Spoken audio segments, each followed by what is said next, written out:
السلام علیکم ورحمۃ اللہ وبرکاتہ۔ اللهم صل على سيدنا مولانا محمد وعلى آله وصحبه وسلم۔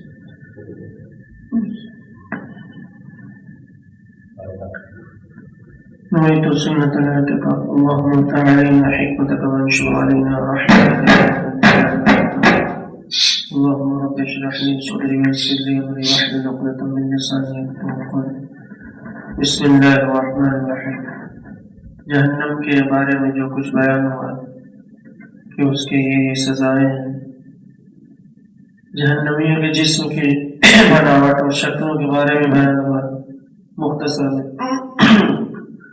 کہ اس کی صورت ایسی بری ہوگی کہ دنیا کے لوگ اس کی ہیبت سے مر جائیں، بدبو ایسے کہ اس کی بدبو سے مر جائیں، جسم ایسا بڑا کر دیا جائے کہ 70 یہ کہ تیز سوار 3 دن میں ایک شانے سے دوسرے شانے تک پہنچے،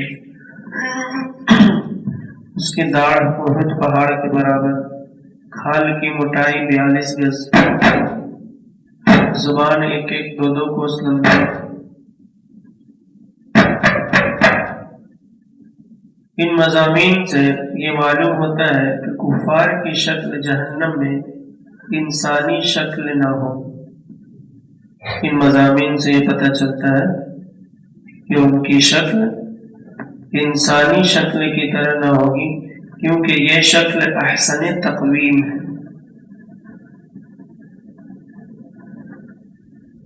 احسن تقویم ہے یہ شکل، یعنی اچھی صورت والی، اور یہ اللہ عز و جل کو محبوب بھی ہے یہ شکل، کہ اس کے محبوب کی شکل کے مشابہ، یہ شکل جو ہے اس کے محبوب کی شکل سے مشابہ ہے، مشابہ ہے مطلب میچ کرتی ہے۔ بلکہ جہنمیوں کا وہ حلیہ جو اوپر مذکور ہوا اس کے بارے میں آپ فرماتے ہیں، بلکہ جہنمیوں کا وہ حلیہ ہے جو اوپر مذکور ہوا، پھر آخر میں کفار کے لیے یہ ہوگا کہ اس کے قد برابر آگ کے صندوق میں اسے بند کریں۔ یہ اس کے بعد یہ ساری چیزیں ہو جانے کے بعد 3-4 ہزار سال تو ایسے ہی گزر ہی جائے گا، 1000 سال آنسو، پھر خون کے، پھر پیپ کے، 3000 سال ایسے ہی، اور 1000 سال حضرت مالک کو پکارتے رہیں گے، یا مالک لیقضی علینا ربک، 5000 سال ایسے ہی گزر گئے، 50,000 برس کا تو گزر، قیامت کا دن ہوگا 50 54 55 ایسے ہی ہو جائے 1000 میں، اور پھر دیکھیے اللہ جانے، یہ تو اس کے مطابق جو ہوتی ہے پیچھے گزری باتیں اس کی روشنی، اب ہو گئی ہے کہ جس کی جو قد ہے اس قد برابر، قد تو پتہ چل ہی گیا کہ بیٹھنے میں اتنی جگہ لے گا کہ مکہ سے مدینہ کے درمیان جو جگہ ہے، ایک شانے سے دوسرے شانے کی دوری اتنی ہے کہ 3 دن میں تیز رفتار پہنچے۔ سوچے بندوق یہ صندوق بھی کتنا بڑا ہوگا، وہ بھی پورا آگ کا حوض ہی ہوگا، آگ کا دریا ہے۔ آگ کا بکسا اس زمانے میں کہاں ملتا ہے؟ لوہے کا ملتا ہے، پیتل کا ملتا ہے، لکڑی کا ملتا ہے، کاٹھ کا۔ یہ آگ کا صندوق ہوگا اس کے قد برابر، اس میں اسے بند کریں گے اور پھر اس میں آگ بھڑکائیں گے۔ آگ کا صندوق ہے، پھر اس میں آگ، ابھی اور آگ بھڑکانے اسے اس میں بند کریں گے، اس میں آگ بھڑکائیں گے اور آگ کا قفل لگایا جائے، قفل مانے لوکب، تالا، آگ کا تالا لگایا جائے، اور پھر یہ صندوق آگ کے دوسرے صندوق میں رکھا جائے، یعنی وہ اس سے بڑا صندوق ہوگا، اور پھر اس کے اور اس کے درمیان پھر آگ، اس کے اور اس کے درمیان دونوں میں آگ بھڑکائی جائے گی۔ یعنی آپ کبھی اینٹ بھٹا پہ گئے، اینٹ والا کیا کرتا ہے، ایک لیئر چڑھانے کے بعد پھر کوئلہ بچھا دیتا ہے، پھر اس کے بعد اینٹ بچھایا، پھر کوئلہ، ایسے ہی بتا بکسا صندوق اور دونوں کے درمیان پھر آگ، اور خود وہ آگ کا بکسا بھی صندوق بھی، باکس بھی. تو یہ صندوق آگ کے دوسرے صندوق میں رکھا جائے گا، یعنی وہ اس سے بڑا صندوق ہوگا ابھی تو اس میں آئے گا، اور ان دونوں کے درمیان آگ جلائی جائے گی اور اس میں بھی آگ کا قفل لگایا جائے گا. پھر اسی طرح اس کو ایک اور صندوق میں رکھ کر اور آگ کا قفل لگا کر پھر اس کو آگ میں ڈال دیا جائے. تو اب ہر کافر یہ سمجھے گا کہ صرف وہی سزا پا رہا ہے اور باقی لوگ سب چھوٹ گئے. کیا سمجھے گا وہ اب ہر کافر یہ سمجھے گا کہ اس کے سوا اب کوئی آگ میں نہ رہا. تو اس کے لیے ایک یہ تکلیف اور بھی بڑی ہوگی. جیل میں اور قیدی ہو تو تھوڑا سا حوصلہ ہمت بڑھتی ہے کہ ہاں چلو اور لوگ بھی. اب وہی ایک بچا ہے. اور یہ عذاب بالائے عذاب ہے. عذاب بالائے عذاب کا مطلب یعنی آگ کے عذاب کے اوپر عذاب، سزا کے اوپر سزا ہے کہ نہیں. ایک تو یہ کہ کوئی نہیں ہے، سب لوگ نکل گئے، ہم ہی سب سے بڑے مجرم کے پکڑے. جلے پہ نمک سے بھی بہت آگے ہے، تو آگ ہی آگ ہے. اور یہ عذاب بالائے عذاب ہے، اور اب ہمیشہ اس کے لیے عذاب. دیکھیے کافر جو لوگ کفر اختیار کر لیتے ہیں، ابھی جو بچے بچیاں لڑکے لڑکیاں مرتد ہو جاتے ہیں ابھی بتائیے ہمیشہ کے لیے کیا عذاب اس کے لیے ہوگا کہ نہیں. تو یہ چیزیں ایسا نہیں ہے کہ دوسرے کے یہاں پہنچے ہم بڑے مطمئن ہیں، میرے یہاں تو ایسا ہو ہی نہیں سکتا، میرے بال بچے بہت سیدھے ہیں، پورے محلے میں سب سے سیدھے میرے ہی بال بچے تو ہیں. ایسے ہی بھولے بھالے لوگ اسی خوش پانے میں رہتے ہیں. اور کچھ کہتے ہیں ہم کیا کر سکتے ہیں، جس کو جو کرنا ہے کریں. کچھ لوگ ایسا کہتے ہیں. تو اس لیے دوسرے کی آگ دیکھ کر کے خود اپنے گھر کی بھی فکر کرنی. ابھی لاس اینجل میں کیا ہوا، لوگوں کو پتا چلا کہ یہاں سے ابھی جو ہے کہ 50 کلومیٹر دوری پر آگ لگی ہے. آرام دور میں لگی ہم کو کیا ہے. اور راتوں رات ہوا کی رفتار تیز ہو گئی اور لوگ گھر میں سوتے ہی سوتے کتنے جل گئے.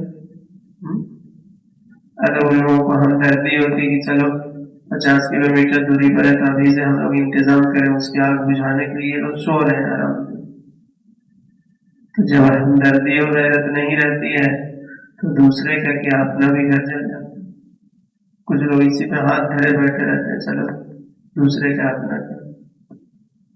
تو یہ آگ، یہ بھی ایک آگ ہی ہے، کیونکہ ان لوگوں نے پوری ٹیم چھوڑ رکھی ہے اسی کام کے لیے.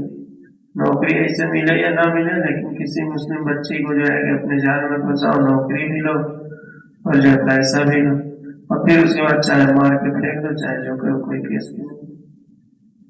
ان کو تو بدنام کرنا ہے، اسلام کو نیچا دکھانا. تو اس لیے اسلام کے ماننے والوں کو یہ بھی ذہن میں ہو کہ ہم اپنے ابھی یہاں پہ اسکول ہے جو بہت سے لوگ ڈال دیتے ہیں کہ چلو الگ سے پڑھانا نہیں پڑے گا، قرآن اور نماز کا بچی میری دونوں چیز سیکھ جائے گی. وہی ہے کھجور سے گرے ببول میں اٹکے والا حساب. کھجور میں تھے تو کم سے کم کھجور تو کھانے کو ملتا، اور ببول میں آئے تو اس میں تو پھل ہی نہیں لگتا ہے، صرف کاٹے ہی کاٹے.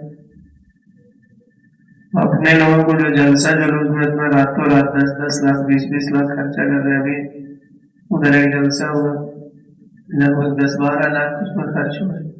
قوم ہی کا پیسہ ہے نا.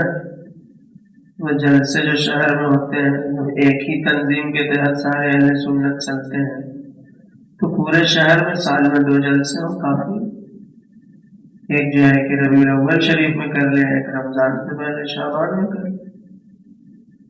اور وہی پیسہ بچا کر کے کوئی ایسا اسکول کم سے کم میٹرک ہی تک کا، 10ویں تک کا، انٹر تک نہ صحیح تو یہیں تک کا ایسا رکھیں کہ جس میں جو ہے کہ پڑھانے کے لیے عالم بھی جائے، عالمہ بھی جائے، اور دیگر جو ٹیچر آتے ہیں وہ بھی جائیں. اور اس کا خرچ جو ہے کہ سارا جو ہے کہ اسلامی تنظیم اہل سنت والجماعت کی سے کرے. جب چند لوگ مل کر کے کر سکتے ہیں تو پوری تنظیم اگر بنے تو نہیں ہو سکتی ہے. جماعت رضا مصطفیٰ ہے کراچی میں، تو کس لیے؟ کبھی بریلی شریف نذرانہ بھیجنے کے لیے، اجمیر شریف نذرانہ بھیجنے کے لیے. بات تھوڑی کڑوی ہو سکتی ہے، لیکن کبھی کبھی کڑوی دوا وہ فائدہ دکھاتی ہے جو میٹھی دوا نہیں فائدہ دیتی. یہ پڑھے لکھے لوگ اس پر جو ہے کہ اگر یہ کریں تو یہ ہو سکتا ہے. کیرلا میں آج سے 60 65 70 سال پہلے وہی دور تھا جیسے ہمارے یہاں. اسکول والوں کو مدرسے والوں سے کوئی تعلق نہیں، مدرسے والے کو اسکول والے سے کوئی تعلق نہیں. دونوں ایک دوسرے کے معاملات میں پوچھتے ہوئے جھجکتے بھی. یہ چیز ان کو جس چیز کی جانکاری نہیں وہ جھجکتے پوچھنے میں، جس چیز کی ان کو جانکاری نہیں ہو کیونکہ رابطہ ہی نہیں. اور جو بچپن کا دوست ہوتا ہے تو ایک دوسرے سے کوئی بھی چیز معلومات کرنے میں جھجکتے نہیں. تو وہ یہ مشورہ طے پایا، وہاں کے علماء کی میٹنگ تھی تو ایک نوجوان عالم نے یہ مشورہ دیا کہ جہاں پہ یہ سہولت بن پائے کہ ہم زمین وغیرہ لے کر کے اپنے اسکول کھول سکتے ہوں تو الگ سے نہیں کہ مدرسے کا ٹائم بھی 8 بجے سے شروع ہو رہا مدرسہ، اسکول بھی 8 بجے سے شروع ہو رہا، مدرسے والا مدرسے میں پڑھے، اسکول والا اسکول میں پڑھے، دونوں صرف کمیٹی دونوں کو دیکھنے والی ایک ہے. تو اس سے کوئی فائدہ نہیں کیونکہ وہ بھی 12 بجے چھٹی ہو کے گھر، وہ بھی 12 بجے چھٹی ہو کے گھر، کھانا کھائے پھر بیٹھ گئے پڑھے.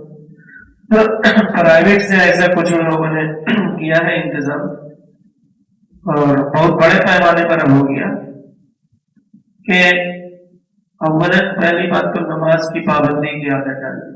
وہاں بچے جتنے ہیں سب فجر کی نماز میں حاضر ہوتے ہیں، اور فجر کی نماز کے بعد جو بچے جاتے ہیں دور شہر میں پڑھنے، بڑے کالج اسکول میں، تو ان کے لیے تو یہ ہے کہ فجر کے بعد ہی سے جو ہے کہ مائک سے باضابطہ مسجد میں قرآن پاک سکھایا جاتا ہے.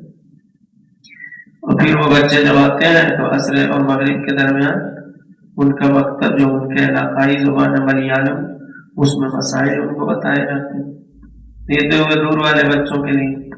اور جو خود وہیں رہ کر کے پڑھتے ہیں، ادھر اسکول کی بھی تعلیم مدرسے کی بھی تعلیم، تو ان کے لیے خود ہی ایسی گھنٹی سیٹ کی گئی ہے کہ گھنٹی جیسے چل رہی ساری گھنٹی، اور اس میں قرآن کی بھی گھنٹی شامل ہے، مسائل کی بھی گھنٹی شامل ہے، نماز کی بھی گھنٹی ہے شامل.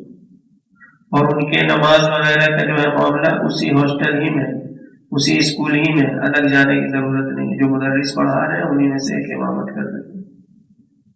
بہت اچھا سسٹم ہے، پورے کیرلا میں یہ پھیلا ہوا ہے. تو اس سے کیا ہے کہ جب بچے پڑھ کر کے فارغ ہوتے ہیں نا تو کوئی انجینئر اوپر تک جانے کے بعد وہ تو 8 بورڈ تک لازم کر دیا کہ بورڈ تک بچے کو پڑھانا ہے. پوری ان کی یونیٹی ہے اس بات پر کہ بچہ 4 سال کا ہو جائے تو بالکل آپ کو ایڈمیشن کرانا ہی ہے. اور غالباً 5 کلاس تک جو ہے کہ اگر کوئی ایسے ہیں کہ نہیں پڑھا سکتے بچے کو، کتاب کا خرچ نہیں دے سکتے، تو وہ بھی مدرسے کی طرف سے. تو یہ سب چیزوں میں جو ہے کہ ان لوگوں نے وقت کو اور پیسے کو صحیح استعمال کیا. تو آج عالم یہ ہے کہ وہاں کے جتنے بھی پڑھے ہوئے ہیں عالم 2 زبان ایکسٹرا جانتے ہیں، اپنی مادری زبان کے علاوہ 2 زبان ایکسٹرا، ایک انگلش ایک عربی، ایک ان کی اپنی زبان ہے ملیالم. اب اسی وجہ سے دیکھیں سعودیہ میں، دبئی میں، جتنے بھی عرب ممالک ہیں وہاں پہ ہندوستان کے رہنے والے میں جو بڑے پوسٹ پر فائز ہیں کثیر تعداد میں، تو وہ کیرلا کے لوگ ہیں، کیونکہ یا تو عربی کی ضرورت ہے یا انگلش کی ضرورت ہے. ادھر والے تو لیبر ہی میں جاتے ہیں، کمپاؤنڈر بن کے جاتے ہیں، آتے ہیں تو کہتے ہیں ہم ڈاکٹر ہیں.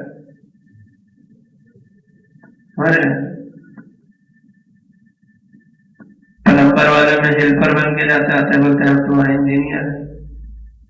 تو اس لیے جو ہے کہ تعلیم بہت بڑی چیز ہے. اور اس سے کیا ہے کہ پھر سچ اور حق بات سمجھنے کے لیے صرف رہنمائی کی ضرورت ہوتی ہے، گھسیٹ کے لانے کی ضرورت نہیں ہوتی. بس آپ پڑھنا جانتے ہیں اردو، لیجیے پڑھ. آپ عربی پڑھنا جانتے ہیں، یہ پڑھ لیجیے، یہ صحیح ہے یہ غلط ہے. تو اس سے جو ہے کہ آنکھ میں جو پردے پڑے ہوئے لوگوں کے صحیح اور غلط کے وہ بھی معاملات حل ہوتے جاتے ہیں. اور اس کا فائدہ کیا ہے؟ کوئی لڑکا انجینئر بن رہا ہے، ڈاکٹر بن رہا ہے، IPS بن رہا ہے، تو وہ جب پڑھ کر کے کس کو ڈونیٹ کرے گا؟ اسی ادارے کو کرے گا. تو دونوں طرف سے فائدہ ہو رہا ہے. جہاں جہاں اس کے تعلقات ہیں وہاں سے بھی وہ ڈونیٹ کرا رہا ہے. جتنی بڑی سوچ اور بڑے پیمانے پر کام کرنا ہو تو بڑی فکر پیدا کرنی ہوتی ہے. ابھی نالج سٹی ایک تعمیر ہوا ہے، شیخ ابو بکر صاحب نے کرایا، وہ تو باضابطہ پورے ڈاکٹری وغیرہ جو پہلے اندلس میں اسپین میں ہوتا تھا حمام کے ذریعے، اور جو اپنا حکیمی جو چلتا تھا وہ سب کچھ وہاں پہ ویسا لیب وغیرہ سب کچھ کیا گیا ہے، اپارٹمنٹ بھی بنایا گیا ہے کہ اگر کوئی ایسا ہے کہ جس کے والد باہر رہتے ہیں، ماں صرف گھر پر ہے، تو بچے کو کیسے چھوڑ سکتی ہے، تو جو گھر پر رہے گی یہاں آ کر کے رہے، بچہ نکال کے سامنے رہے. تو یہ سب چیزیں تو بڑی اوپر کی ہو گئی. معاملہ یہ ہے کہ نیچے اینٹ اگر سیدھی کر دی جائے کبھی اس پر تعمیر صحیح ہوتے چلی جائے. اس لیے بنیاد کو پکڑنے کی ضرورت ہے. ابھی سب سے اہم چیز کیا ہے ہم لوگوں کے لیے؟ قرآن شریف صحیح پڑھنا ہے کہ نہیں؟ نماز میں کیا پڑھتے ہیں؟ قرآن. اور قرآن ہی صحیح پڑھنے نہیں آئے تو پھر نماز ہوگی؟ اور ہمارے یہاں تو حال یہ ہے، خاص طور سے بہار، جھارکھنڈ اور ادھر بنگال کے عوام تو چھوڑیے، بہت سے جو مسلح پر خواص میں شمار ہونے والے ہیں وہ قرآن تجوید سے پڑھتے ہی نہیں، قرآن کے جو حق ہے اس کے مطابق پڑھتے ہی نہیں. تو دوسروں کا کیا صحیح ہے؟ لیکن ایسا بھی نہیں ہے کہ سب غلط ہی. ایسے میں وہی لوگ جو ادھر ادھر گاؤں محلے میں پڑھ لیے بچپن میں اور دیکھے کہ اب کچھ نہیں کر پاتے ہیں تو چلو مسجد میں جڑ جائے. مسجد والے بھی یہی سوچتے ہیں سستا سوستا آدمی مل جائے، اور صدر سیکرٹری بھی اگر ایسا ہو کہ بس ایسا ملے جو ہم سے الجھے نہیں. ہم بولیں کہ یہ گائے ہے بیل نہیں ہے، تو بولے ہاں گائے ہی ہے بیل نہیں ہے. اگر اس کی سینگ ٹوٹ گئی ہو پھر بھی ہم بولے نہیں پیدائشی سینگ اس کے نہیں ہے، بولے ہاں پیدائشی سینگ نہیں ہے. ایسا آدمی مل جائے تو بڑی اچھی بات ہے، اور ایسے لوگوں کو جو ہے کہ بہت پسند کیا جاتا ہے. تو معاملہ یہ ہوتا ہے کہ یا تو آپ بزنس ہی کیجیے، اپنا دھندا چلائیے، یا پھر دین کو جو ہے کہ صحیح طور پر آپ دین کے خاتم بن کر رہیے. سمجھ رہے ہیں؟ مدرسے میں بھی بہت سے محتمم ایسے ہی مدرس کھوجتے ہیں کہ ہم جب چاہیں تب بھیج دیں قرآن خوانی بچہ کو جہاں پر. کچھ لوگ مدرسہ اسی لیے کھول رہے ہیں کہ خالی قرآن خوانی، اور بچہ بار بار قرآن خوانی ہی پڑھتا رہے گا تو آگے کیا پڑھے گا؟ حفظ والے کا سبق کچا ہے، سنایا نہیں ہے. قرآن خوانی جو مولانا کی پڑھائی کرنے والا، کئی ایسے مدرسے ہیں کئی شہروں میں، کراچی ہی کی بات نہیں کہہ رہا ہوں میں بھی بہت جگہوں پر تھوڑا تھوڑا پڑھا ہوں. ایسے زیادہ میری تعلیم جو ہے کہ 3 جگہوں پر ہوئی، گیا میں اور بریلی شریف میں. یہ 2 جگہوں پر زیادہ تعلیم، حفظ کے ساری تعلیم، اور ایک وہ ابتدائی تعلیم جو بچپن میں علی پہ سے ناظرہ تک ہوتا ہے وہ نہیں یاد میں. 3 جگہ پر بریلی شریف میں 9 سال تک پڑھا، گیا میں 6 سال تک پڑھا. تو اس سے یہ سبق ملا کہ ابھی جو ضرورت ہے کیا کہ قرآن شریف بچوں کے پڑھانے والے استاد ایسے ہوں جو تجوید سے پڑھیں. مفتی کی ضرورت ہر جگہ نہیں ہے، دارالفتہ تو ہر شہر میں ہے کہ نہیں؟ دارالفتہ ہر شہر میں بھی ہے، بڑے بڑے شہر جتنے بھی، اور نہیں بھی ہے تو کوئی غم نہیں. بریلی شریف ہے تو کوئی دور تھوڑی، آپ موبائل میں لکھ کر کے کچھ بھیج دیجئے، فیکس کر کے بھیج دیجئے سوال، اس کا جواب آ جائے، آپ کے گھر تک ڈاکیا لا کے دے دے گا، ڈاک سے بھیج دیجیے. تو جو چیز مین ضرورت ہے وہ یہ ہے کہ بچے قرآن شریف صحیح پڑھنا چاہتے، ایک چیز. دوسری چیز ضرورت یہ ہے کہ قرآن شریف پڑھنے کے ساتھ ساتھ ان کو اپنی دین کی جو ہمارے اصول ہیں، معمولات ہیں، وہ اصول اور معلومات کو بھی سمجھانے والا استاد ایسا ہو کہ بچپنے میں ہی ہفتے میں ایک ہی دن صحیح، 2 دن، ہفتے میں ایک ہی 2 بات صحیح وہ سکھاتا رہے. کتاب سے نہیں، زبان لیکن مضبوطی کے ساتھ. ہاں جب ان کی عمر ہو جائے کتاب سے سیکھنے کی تو کتاب سے بھی سیکھا. مثلاً یہی کہہ دیا جاتا ہے کہ فاتحہ بدعت ہے، شرک، تو اس کو یہ معلوم رہے کہ ہم فاتحہ کیوں پڑھتے ہیں، یہ صحیح کیسے ہے. اس پر جب کبھی بچپن سے سنا ہی نہیں ہے، کسی نے بتایا ہی نہیں، اب اچانک 20-22 سال کی عمر میں گیا تھا عمرہ کرنے کے لیے، حج کرنے کے لیے، اور خانہ کعبہ میں جو ہے کہ شیطان کا چہرہ بول دیا کھڑے ہو کر، یہ سب ختم ہوا کہ ختم کر دیا کہ خانہ کعبہ میں کوئی جھوٹ تھوڑی بولتا. اس کو کیا پتا کہ صحابہ کرام کے دور کے بعد تابعین تابعین کا جو دور آیا اس میں خانہ کعبہ میں بھی چوری ہونے لگی. تو یہ تین زمانے جو حضور کا اور صحابہ کا اور تابعین کا، یہی تو خیر القرون ہے. باقی تو اس سے پیچھے جائیے تو وہ تو ایام جاہلیت ہی ہے، اور ادھر آئیے تو پھر جو ہے کہ خیر القرون سے باہر ہی. حضرت امام اعظم ابو حنیفہ رحمۃ اللہ علیہ کی ایک کتاب ہے حدیث کی، مسند امام اعظم. انہوں نے اپنے استاد حضرت حماد رحمۃ اللہ علیہ سے حدیث روایت کی. تو اس میں ایک شخص کا واقعہ یہ ذکر کیا ہے کہ ایک شخص نابینا بن کر کے نابینا بننے کا ناٹک کرتا تھا، اور وہ اپنی لاٹھی ایسی رکھتا تھا جس میں الگ سے شاخ نکلی ہوئی تھی. ٹھیک ہے. تو جب بھی کوئی حاجی آتا ہے جب بھی کوئی طواف کرنے والا آتا خانہ کعبہ کے پاس، تو اپنا سامان وہیں رکھ دیتا. ابھی جیسے ہم لوگ آتے ہیں نماز پڑھنے پہلی سب میں تو آگے رکھ دیتے ہیں، موبائل ہے یا کوئی بھی یہ فرض کرنے کی اس کا طواف کرنا ہے تو یہاں سامنے رکھ دیا، وہ طواف کرنے لگا. تو خانہ کعبہ تو 2 قدم کا ہے نہیں کہ ادھر سے 2 قدم ادھر سے 2 قدم، اونچائی بھی خوب ہے. اب کوئی طواف کرتا تو وہ نابینا بن کا یہ کر کے اور اپنی لاٹھی لے کر نزدیک جاتا اور اس کے گٹھری میں پھنسا کر کے اپنی لاٹھی میں کھینچتا ہوا اس کا سامان لے کے چلتا ہوا. اگر کوئی دیکھ لیا تو کیا اچھا آپ کا سامان پھنس گیا، ٹھیک ہے نکال لیجیے. نہیں کوئی دیکھا تو پاٹ. سمجھ رہے اس زمانے کا تذکرہ دیا ہوا ہے. اور آج تو جو ہے کہ حاجیوں کو یہ بیلٹ کیوں دیا جا رہا ہے یہاں پہ، وہ بیلٹ وہ بیگ والا، اسی وجہ سے کہ جب تک کسی کا پاسپورٹ بھی پیسے کے ساتھ چلا جا رہا ہے موبائل کے ساتھ، ابھی یہ دیا گیا سیفٹی کے لیے.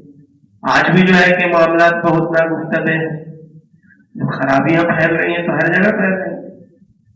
ایک صاحب عمرہ کرنے کے لیے گئے میاں بیوی دونوں، اور عمرہ میں یہ تھا کہ آئے ہیں اتنے دور سے تو زیارت کر لیں جگہ جگہ جہاں کرنا. روزانہ کا ان کا 15 دن 20 دن کا جو بھی ٹور تھا، ایک انہوں نے اپنا ایک بنا لیا تھا سیٹ اپ کہ فجر کی نماز کے بعد کسی جگہ پر زیارت کرنے جانا ہے اور پھر اس کے بعد آنا ہے، پھر کھا پی کر کے آرام کریں گے. اب ایک دن کا اتفاق ہوا کہ خبر لوگوں میں پھیلی کہ ایک شخص نے خودکشی کر لی. اس میں جو ہے تو رضا کے بھی پڑھنے والے ایک پڑھے ہوئے گئے تھے، تو انہوں نے پھر وہ پتہ کیا اور پھر ایک میسج بھیجا سارے ساتھیوں کو کہ ایک عبرتناک واقعہ اور اندوہناک حادثہ پیش آیا. وہ کیا ہے کہ ایک شخص نے خودکشی کر لی. کیوں؟ پتہ چلا کہ ہفتہ دن پہلے سے یہ ڈپریشن میں آ گیا بہت زیادہ.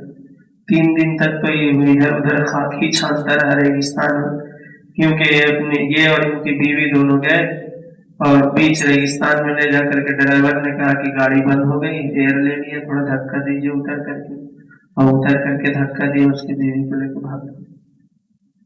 تو یہ دوڑتا رہا ریگستان میں، کس جگہ پر تھا آتے ہی آتے 2-3 دن لگ گئے، ادھر ادھر پتہ ہی نہیں چل رہا تھا. اب وہ یہاں آیا تو لوگوں کو بتا رہا تو لوگ اس کی بات نہیں سمجھ رہے، کیونکہ وہ اردو بول رہا تھا یا کچھ بنگلہ بول رہا تھا، اللہ جانے تھا انڈیا ہی کا.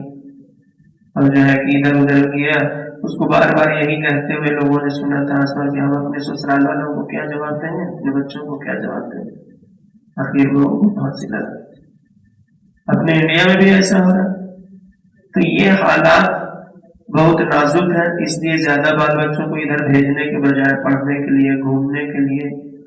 اور کبھی حادثہ ہو گیا تو ایک اور بات ہے، لیکن جو ہے کہ یہ ہے کہ اپنے شہر ہی میں ایسا انتظام کیا جائے کہ جو ہے کہ اسکول چلے ایسے کہ بچے وہیں پڑھ کر کے، اب اتنا وقت بھی نہیں رہا اور ٹیوشن میں آپ کا بچہ اس طرح سے پریپیئر نہیں ہوگا. ایک بچہ وہی فرسٹ ہے، وہی سیکنڈ ہے، وہی تھرڈ ہے، وہی فیل ہے. جب بھیڑ میں پڑھے گا تب نہ پتہ چلے گا کون فرسٹ ہے، کون سیکنڈ ہے، کون تھرڈ ہے، کون فیل ہے. ایک ہی وہی ہے، بتایا تو وہی پاس، نہیں بتایا تو وہی فیل. نہ شوق نہ اس میں یہ ہوتی ہے دلچسپی.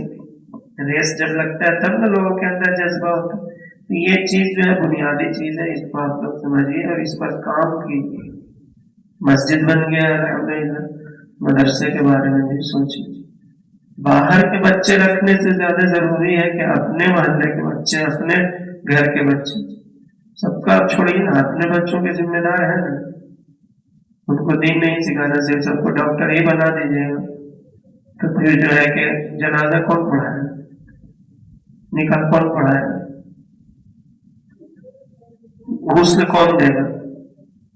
تو اس لیے جو ہے کہ ہر چیز جاننا اتنی ضروری ہے جو ایک مسلمان کو جاننا چاہیے، اور ایسی تعلیم کے لیے ایک دو آدمی رہیں گے تو ہو جائے گا۔ اس چیز کو میں تو یہاں کہہ رہا ہوں چند لوگوں کے بیچ میں، آپ لوگوں کے بھی کئی ساتھی ہوں گے، پھر ان کے بھی کئی ساتھی ہوں گے، تو ایسے ہی پہلے کوئی بات رکھی جاتی ہے تو چند ہی لوگوں کے درمیان، پھر اس میں جو ہے کہ جو لوگ جتنی فکر گہری ہوگی اتنی ہی اس کو گہرائی سے لیں گے، اور اس پر کام یقیناً ہونا چاہیے۔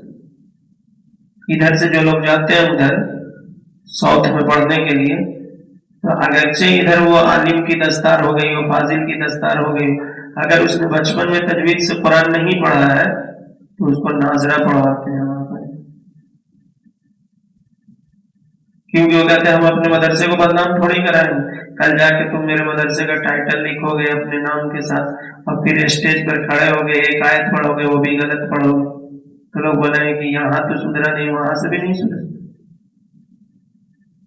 لیکن الحمدللہ مجھے بچپن میں ہی استاد مجھے 13 پارہ جب حفظ کیا تھا، ایک قاری صاحب گریڈی کے رہنے والے تھے لیکن بہرائچ شریف میں پڑھاتے تھے، ان کو جو ہے کہ مولانا ذاکر صاحب کسی طرح سے لائے تھے، جو فیسلٹی جو سہولت آپ کو بہرائچ شریف میں دیتے ہیں لوگ، ہم وہ آپ کو جو ہے گیا میں دیں گے۔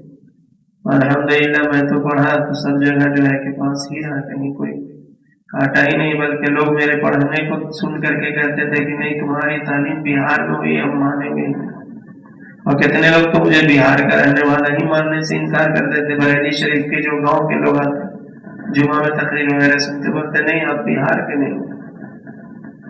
بہرکیف کہنا یہ ہے کہ محنت کوشش کس چیز میں، ساری چیزوں میں تو کرتے ہی ہیں، کم سے کم اس چیز میں ہو کہ اپنے گھر کے سماج کے بچے کل ہو کر کے ہم دنیا سے چلے جائیں گے، ہم بھی رہنے کے لیے نہیں آئے آپ بھی، تو ہماری جو پیچھے نسلیں ہیں وہ یاد کریں کہ ہاں ہمارے باپ دادا گئے تو ایک کام کر کے گئے کہ ہمیں سوچنا نہیں پڑ رہا ہے کہ کدھر جائیں کیا کریں کس کے پیچھے جائیں، سمجھ رہے؟ جیسے گھر مکان کے بارے میں سوچتے ہیں کہ لڑائی جھگڑا نہ ہو سب ٹھیک ٹھاک ہو جائے، ویسے عقائد و مسائل کے بارے میں بھی سوچ لیجئے کہ ہمارے بال بچے لڑیں گے کیا ہوتا ہے، آپ تو گھر بنا لیے لیکن عقائد والے معاملہ میں آپ نے توجہ نہیں کی، تب اس لیے عثمان بھائی کے دل سے پوچھیے درد کیا ہوتا۔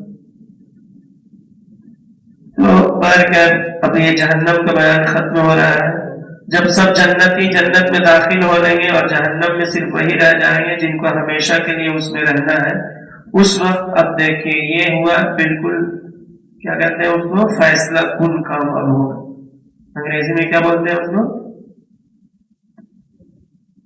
فائنل کر کے ایک لفظ بولتے ہیں، فل اینڈ فائنل ایسے کچھ کہتے ہیں،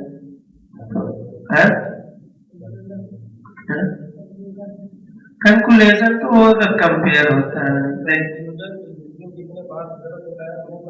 فیصلہ کن بات اب ہونے جا رہی ہے جو کہ جس کے بعد سب کو اب کسی چیز کی دیکھیے وہ کیا ہے فیصلہ کن بات، کہ جب جنتی جنت میں چلے گئے جہنمی جہنم میں، وہ لوگ جن کو ہمیشہ رہنا ہے، وہ جو ویٹنگ لسٹ والا معاملہ سب کنفرم ہونے کے بعد، جس کا جہنم کا کنفرم ہو گیا جہنم، جس کا جنت کا جہنم، اب اس وقت جو ہے کہ جنت و دوزخ کے درمیان موت لائی جائے، ایسے تو ہم لوگ کی ہر ایک کی موت الگ الگ آئی دنیا میں، وہاں اب اکٹھے سب کی موت لائی جائے گی، اکٹھے ایک مینڈھے کی شکل میں، اور اس سے پہلے جنتیوں کو پکارا جائے گا، آواز دی جائے گی اے جنتیوں اے جنتیوں اے جہنمیوں، تو وہ لوگ گھبرا کر کے آئیں گے، جنتی سوچیں گے کہ اب کیا نکلنے کا حکم ہوگا کیا،